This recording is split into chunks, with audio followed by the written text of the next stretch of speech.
Jonathan Cainer is his Jonathan son. Cainer was the most difficult little boy that anybody could ever have produced in this world. And until I had two more at the same time, which were twins, I hadn't realised just how difficult he was. He was wild. What did he do? Everything that children don't normally do.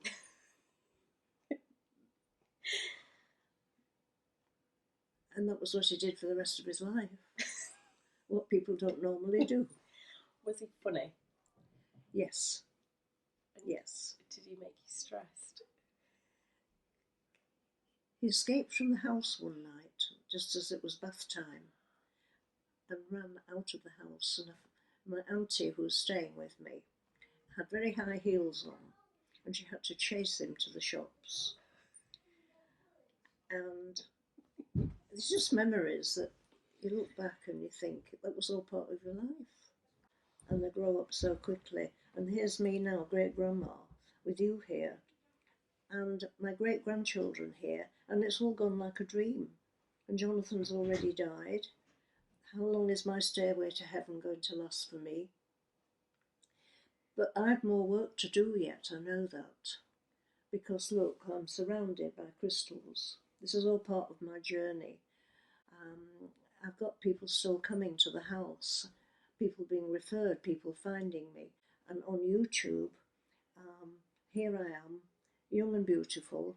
Here I am talking to you. You're still very beautiful. That's beauty is in the eye of the beholder, not what you look in the mirror and see for yourself. I still think you could be young compared to some people. Well, you don't compare yourself to other people. This aging process is difficult to actually come to terms with, and you have to accept it with grace and dignity, I suppose. So now I want to team up with my talented family and let the world know perhaps that maybe a lot of the gifts are coming through myself, because never in a million years did I realise that the gift of healing would come through.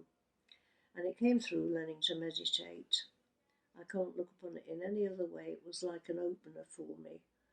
So in times of deep stress and the problems with life, struggling financially, struggling with relationships, many of us go downhill and get very, very depressed. And meditation has been a salvation for lots of people.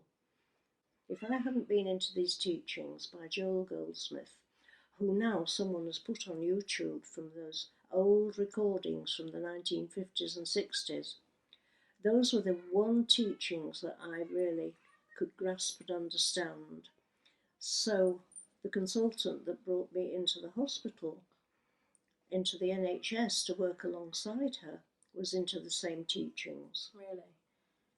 So what is amazing is that the universe puts in front of us a guideline, brings people into our lives that are part of the journey, that are like signposts perhaps, not when you're looking for it, but when you're not looking for it. So out of all this, finding the gift of healing and meditation, I've now helped thousands and thousands of people over the last 50 years. And it's still happening.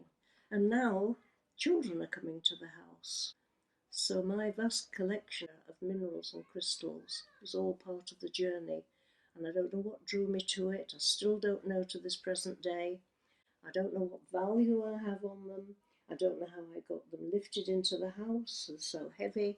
And my poor husband, he just sat back and he said, how did that get into our house? We brought them in. They're all in there now. And we've got meditations in both rooms here. And I'm opening this house now as a healing centre. It's quite incredible that you don't worry when we bring our little children here. You never get worried that they're going to break things. Sometimes I look around and I think, oh my God, what are they going to do? Because... No, it's all right. It's fine.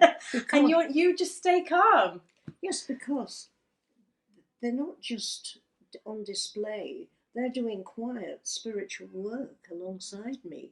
Whatever's gone on in our lives, we're damaged. Our parents do the best. You do your best. I did my best. we make mistakes. Yeah. There's nobody teaches us how to be a good parent. No, it's hard. It's the hardest job in the world. Looking back on it, there's not a blame game for what anyone did to us, or it's your fault. And now I'm beginning to learn something. Maybe there's a need in this time that we're in at the moment where everything around us is caving in. The universe has been destroyed by mankind. We've never stopped having wars and atrocities and cruelty, starvation, and it's all the way we live and what we're doing, and we're bringing all these disasters onto ourselves without realising it. So many people are waking up. There's a wake-up call. Wake up and smell the coffee. Most people are asleep. The cost of living, struggling to live, the cancers, the illness, the viruses. What is happening? But we've always had these problems. It's just that at the present day, we've got television, we've got the news, and it travels far. So what can we do to help ourselves? I became a healer. I've now got an award for being the first healer in the country to be ever employed by the NHS. How did it happen? Through a series of events that is beyond my belief and beyond being able to explain to anybody. A series of coincidences and serendipities that couldn't have been by chance. So from being a medical secretary for the first part of my life and looking at piles of notes that patients had for the different illnesses they had and questioning, why doesn't a consultant confer with another consultant and realise he's got the same patient suffering different parts of the body, different problems, different illnesses, and doesn't look holistically at the same person and wonder why are they producing all these problems? And then in my own life, because everything had gone pear-shaped and gone so wrong for me, and I was at rock bottom, something has to break out. It wasn't so much depression, but questioning and back pain. I was in absolute agony with back pain, screaming in pain, until I met someone who helped me to pull out of it. And then I realised that your back is the secret of who you are, your spine, everything is there, your lack of support. And so I've pulled myself out of that, got into homeopathy that people deride, and it's not scientific. So what is pseudoscience? What is spiritual healing? What was I doing in the NHS? And yet even yesterday, I've got a referral from physiotherapy at my old hospital asking if I'm still seeing patients, and still being seen through my YouTube videos by people who have not forgotten me and watching my YouTube films. So my latest journey of craziness is the Enna bears, little teddy bears with something secret inside them, which could be a placebo, which perhaps can't be perceived as science, which is to help children who are autistic or anyone that is in a hospital or an old age home have comfort. And they have something in there that repels the EMF, bad energies. So we can only try. Today's science is yesterday's pseudoscience, and I'm not going to go into too much about the medical profession because it's a wonderful thing and saved many lives, but there is vested interest in the drugs, and we're learning that perhaps we haven't had all the answers. So medical help and spiritual help should be going side by side, and I endeavoured in the NHS to bring the two together. And I had meditation groups. They were powerful. I've still got the same people coming to see me who have survived cancer 20 years later. So now my present situation is that, right, I may have osteoporosis, I may be bent over, I may be shrinking, but spirituality is more powerful than it's ever been. This journey must have come through the family tree.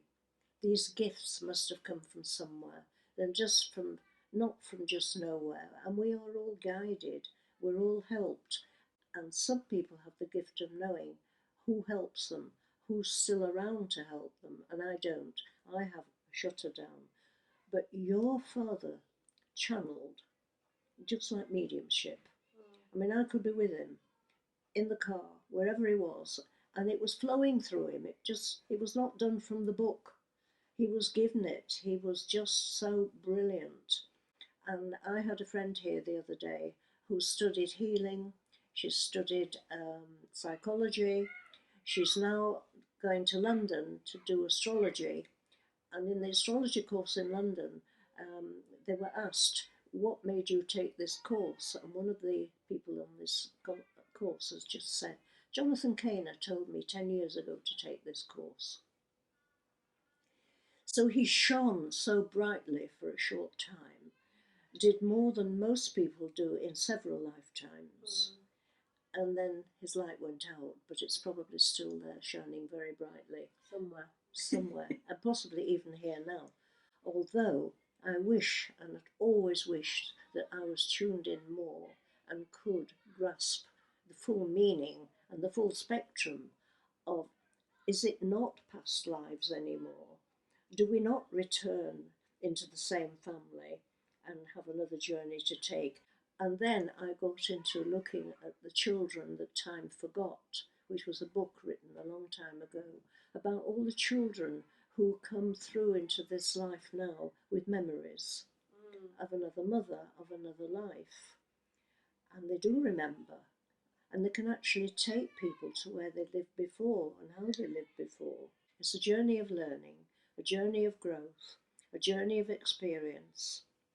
And we never, ever, ever stop learning. And there are lectures, I listen to the TED lectures. I've started to learn about the frequency and power and healing of music. Surprising. And the Tesla 369 frequency sounds, which is not actually music, but is so therapeutic for depression and people who are not sleeping. And the other journey I've gone on since I've been housebound is for herbs, natural remedies, instead of medication, that can help us through to build up the immunity.